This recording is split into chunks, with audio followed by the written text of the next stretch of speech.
રાજ્યમાં 17મી મેથી શરૂ થશે ડિજિટલ માધ્યમથી સ્વગણતરી પ્રક્રિયા। નાગરિકો ઘર કુટુંબમાં ઉપલબ્ધ સુવિધાઓ અને સંપત્તિ વિશેની માહિતી ઓનલાઈન માધ્યમથી કરી શકશે સબમિટ। 1 જૂનથી 30 જૂન દરમિયાન જનગણના અધિકારીઓ દ્વારા હાથ ધરાશે ઘર યાદીની કામગીરી।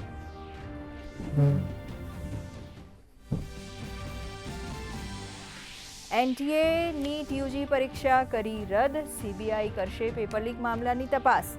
વિદ્યાર્થીઓ ફરી આવેદન કે વધારાની ફી ભરવાની જરૂર નહીં, જૂનનો ડેટા જ ગણાશે માન્ય। ટૂંક સમયમાં નવી તારીખનું કરાશે એલાન।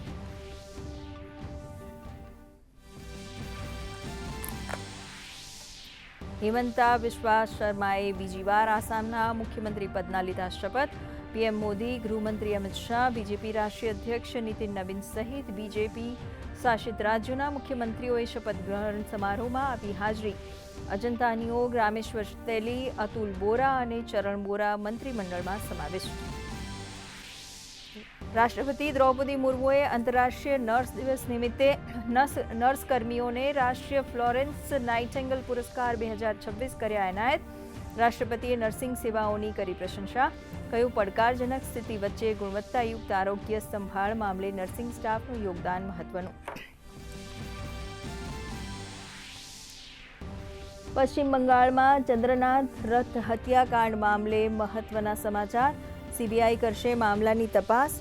7 સભ્યોની ટીમની કરાઈ રચના। SITને UPIથી ટ્રાન્ઝેક્શન થયા હોવાના મળ્યા પુરાવા। 3 આરોપીઓની ધરપકડ।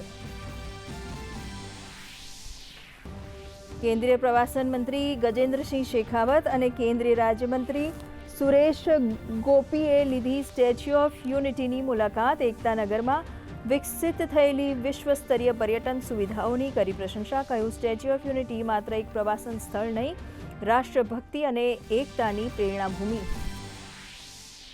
ગુજરાતમાં હીટવેવનો હાહાકાર, અંગ દઝાડતી ગરમી અને એલર્ટની સ્થિતિ વચ્ચે અમદાવાદ, અમરેલી પારો 44.3 ડિગ્રીને પાર। કચ્છ અને સુરેન્દ્રનગરમાં 3 દિવસ ઓરેન્જ એલર્ટ, તો અમદાવાદ સહિત 4 શહેરોમાં યલો એલર્ટ જાહેર।